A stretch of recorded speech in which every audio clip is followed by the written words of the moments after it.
should never get your hopes up and never think the world owes you. If they gon' doubt you so. Всем привет! Сейчас вы видите перед собой коробку от материнской платы M5A97 от Asus, вторая ревизия.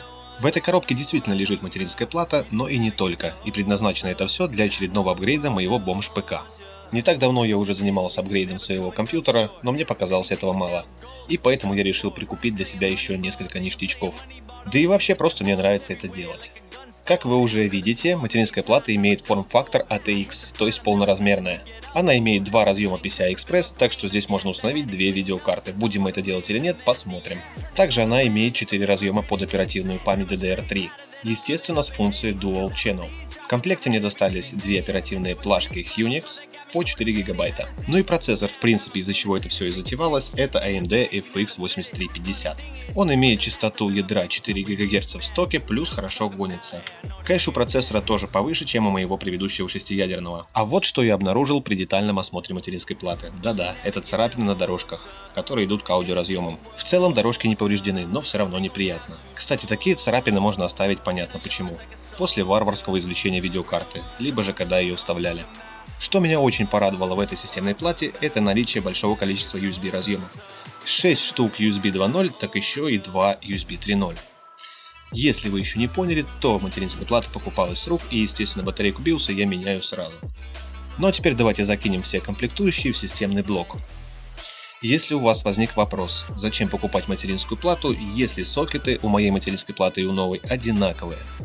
Ведь по сути можно было бы купить только лишь процессор и сэкономить деньги.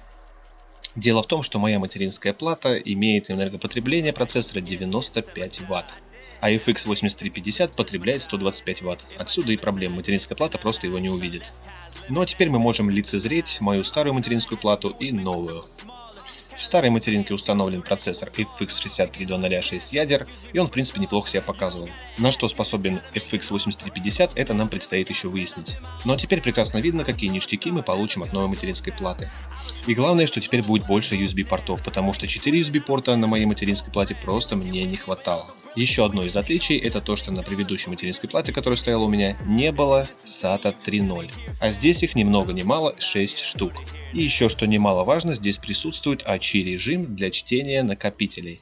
Моя материнская плата этим похвастаться не может. И это очень важно для работы твердотельных накопителей. Также здесь присутствует разъем для USB 3.0 портов на передней панели. Моя материнская плата этим опять же похвастаться не в состоянии. Также на новой матери присутствуют и различные другие плюшки, например BIOS Flashback, то есть резервная копия BIOS. И в случае повреждения BIOS можно будет просто его восстановить. Ну и конечно же первый запуск. Сюрпризов я обязательно ожидаю и к ним готов, поэтому спокоен. Но нет, все окей, пока что изображение есть, но это еще не показатель того, что все исправное. О, и кстати, здесь у нас присутствует UEFI BIOS с русским интерфейсом, что, кстати, очень положительно для не особо опытных пользователей. Да и самому приятно здесь производить настройку. Мы можем прекрасно видеть, что компьютер стартует нормально, все запускается, все работает, но это опять же не полноценный показатель того, что все исправно. Так что следующая моя задача все хорошенько протестировать, понагружать компьютер всяческими играми и другими тяжелыми приложениями. Далее я решил немного побаловаться с разгоном, для этого отключаем все энергосберегающие режимы. Это Cool and QLED и Core C6. Далее переходим в Tweaker, и уже здесь мы можем производить разгон вручную.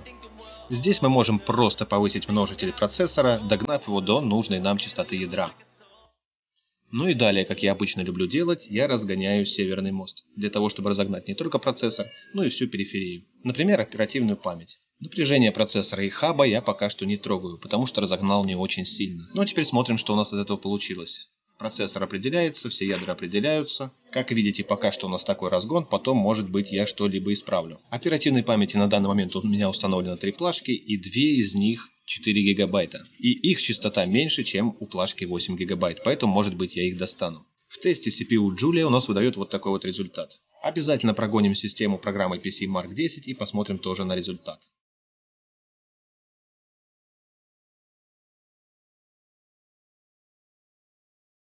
И результат у нас неплохой, выше, чем у FX 6300. Это если учесть, что разгон у нас у FX 6300 был намного выше, чем сейчас. Ну и естественно тест монтажа, как видите, 58 секунд, это результаты FX 6300. Ролик, если что, и все параметры те же. Как видим, результат чуть лучше, чем у FX 6300, но не умопомрачительный. Может быть и лучше, только нужно сделать нормальный разгон. А этот процессор на это способен. Конечно же, эти результаты дают нам понять, что этот апгрейд не столь крут. Но зато он недорогой, сумму скажу в конце ролика. Смирись. Позже все-таки сюрпризы меня ожидали, и я столкнулся с некоторыми проблемами, достаточно неприятными. Комп просто-напросто начал намертво виснуть. Вот так, ребят, виснет комп. В общем, завис намертво. Ничего не работает. На клавиатуре, если мы понажимаем нумлок, к примеру, как видите, ничего, никакой реакции. Капс.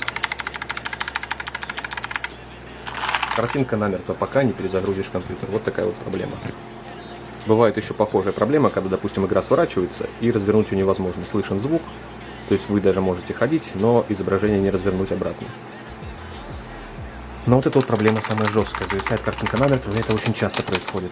Кстати, рандомно, ни от чего не зависит. Может произойти, может нет. Может даже день можно пользоваться, ничего не будет, а может быть и зависнет сразу. Как только включите какое-либо приложение весомое.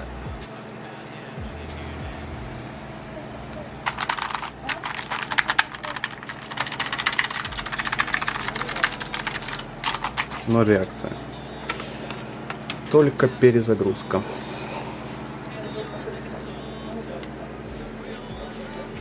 Борьбу с этим недугом я начал с колхозинга системы охлаждения для чипсета, то есть для хаба, или для северного моста, как вам удобно. У меня есть два радиатора с небольшими вентиляторами, из компьютеров еще из 90-х годов. И один из них, кстати, ball bearing, то есть с подшипниками скольжения. Вечный, так скажем, но очень шумный, так что готовимся к пылесосу. А вот радиатор северного моста, который будет подвергаться апгрейду. Кстати, под ним была нанесена термопаста. Предыдущий владелец решил поступить следующим образом. Содрал изнутри термопрокладки и намазал термопасту, кстати, которая уже сухая. Процесс профессионального монтажа кулера к радиатору я показывать не стал, он приклеен на термоклей, если что. И кстати, этот способ улучшения системы охлаждения будет актуален для всех владельцев этой материнской платы, для тех, кто не может попросту разогнать нормально свой процессор из-за перегрева чипсета.